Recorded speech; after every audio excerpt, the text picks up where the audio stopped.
Good morning everyone. আজকে সকাল থেকে খুব বৃষ্টি পড়ছে, তো বৃষ্টি ভেজা শুভ সকাল সবাইকে। আজকে আমি চলে এসেছি তোমাদের সাথে আমার দিদির বিয়ের এই কুলো দুটো শেয়ার করতে।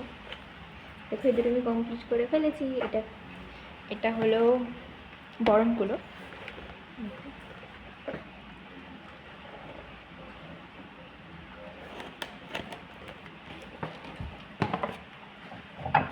আর এটা হলো খৈদান কুলো।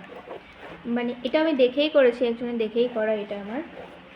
তো সবই তো গাছ কৌটো, মানে গাছ ছড়া, বিয়ের এগুলো তো করে, আর আমি পোর্ট্রেট তো করতে পারি না কুলোতে। তো সেই ক্ষেত্রে আমি একটু এরকম টাইপেরই খুঁজছিলাম যে একটু ইউনিক হবে, অন্যরকম হবে। তো এই হলো, এগুলোকে আমি এখন প্যাকিং করতে বসেছি। তো তোমরা দেখে জানিও যে তোমাদের কুলো দুটো কেমন লাগলো। আর যদি তোমরা অর্ডার করতে চাও তো অর্ডার করতে পারো। আমি 2026 আর 2027-এর জন্য বুকিং নেওয়া হচ্ছে। তো এটা